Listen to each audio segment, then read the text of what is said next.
our next guest is a regular here at PTL. You know, veterinarian Dr. Mike Hutchison. And since it's Water Week, we are checking in with Dr. Mike about keeping our dogs safe in the water. We're also going to talk about something else that's important this time of year, of course, the 4th of July, fireworks for the holiday and pets.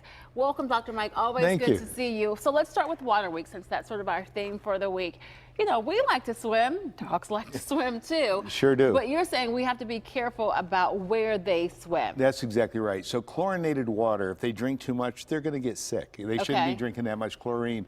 So if you have a dog that is one of those gulpers when it swims, and a lot of them do, and they're getting sick each time, I recommend they stay out of the swimming pool. So then you look for alternatives. You're thinking about maybe the lake, the pond, something of that nature, the creek.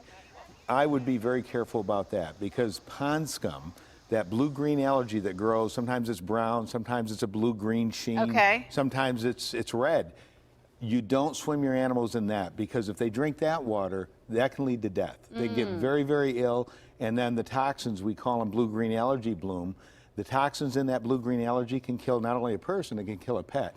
And every year that happens, unfortunately. Last week, one was reported. It wasn't local, but one was reported a death in a dog swimming in a lake that had pound scum in it.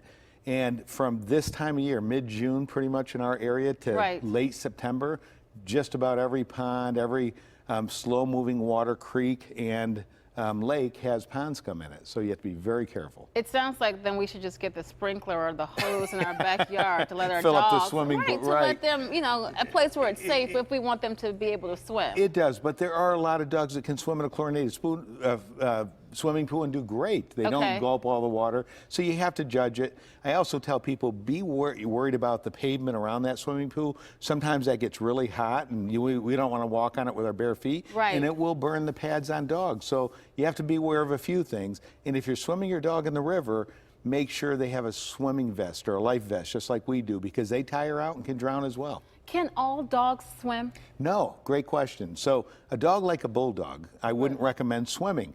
Yet I have a client, I said that once on PTL, they came in and showed me a video of their bulldog swimming all day long. So there's exceptions, but most of the bulldogs, you throw them in water, they sink. So I'd be very, very careful and see if they want to swim. And water dogs, like a German Shorthair Pointer or Lab, like the water. So you have to, you know, see how they are. Don't throw them in. Just see if they like the water and let them test the water, so to speak, themselves. And I guess also, like humans, even if your dog can swim and enjoys the water, he or she shouldn't be in it for a prolonged amount of time. Correct, and we always have to supervise them when they're in the water. There's a story up in Wisconsin about 2 Labradors. They were fishing for ducks, and the boat capsized.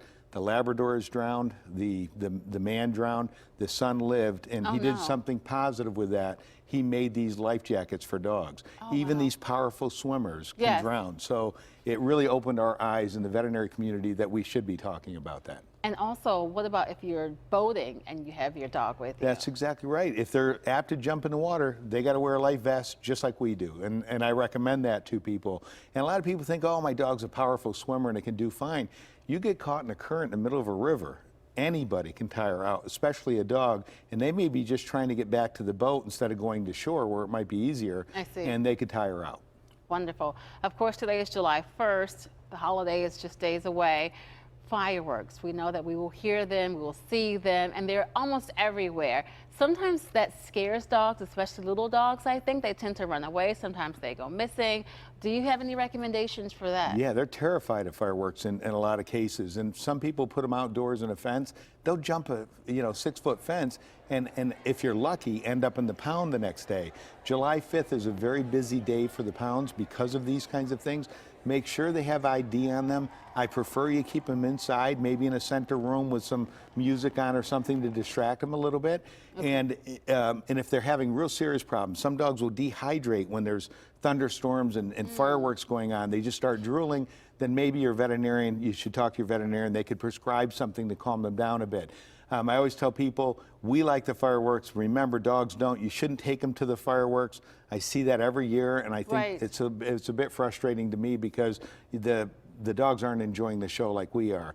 And you also want to think if you have a horse, I don't talk about horses much, but they can get fearful of fireworks too. It's not a natural occurrence, and they can get very nervous, so maybe they go in the barn during the fireworks as well. Okay, and then Dr. Mike, lastly, I mean, temperatures all week are supposed to be high 80s, flirting with the 90s. We have to keep in mind our pets need rest and they need water as well when it gets hot. And shade, and I prefer air conditioning for them if you can. And don't take them to the grocery store for even that 5-minute, oh, I'll be right back.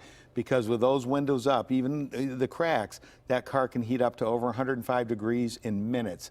And that means the dog cannot cool down. They cool down from panting. And when the air outside is hotter than their body temperature, they cannot cool down, they can overheat and die. So it's very serious. We read about it, hear about it every year. Us veterinarians see it every year. Don't take them with you. Just leaving the air conditioning on doesn't always work. And so, because sometimes the air conditioning goes bad. And it's not as cool when you're parked in one That's space. Exactly right. And it's one of those things that can end up in a nightmare. So if you do take your dog, somebody stays in the car with the dog. So if it gets too hot, you can get out of the car. Last question. You have an inside dog, your pet. You take the dog out in the summer for play, for recreation. How long? So good question too. I would take them out in the morning in the cooler temperatures and maybe in the evening to try to avoid that real hot temperature. Don't play if it's really hot and humid out. Just take them out for a walk, let them eliminate back inside in the air conditioning. It's one of the times in the year when I say the exercise goes down, time inside goes up. We don't like that for their health, but we do like it for their health when you talk about those real hot temperatures, because that can turn against them, and we want to be very, very careful. They only cool down primarily by panting. If they get in trouble, you know, water around their neck and on their extremities really helps. But and then call your veterinarian if you see them panting or drooling excessively. That's good to know, water around the neck. Did not know that. Great advice from Dr. Mike. Always good to talk to you. Pleasure. For more Dr. Mike's helpful advice for pet owners, you can visit him at his practice. That's Animal General in Cranberry Township. Also, you can watch for him as a regular PTO contributor. You'll also find him on KDKA Radio and his podcast.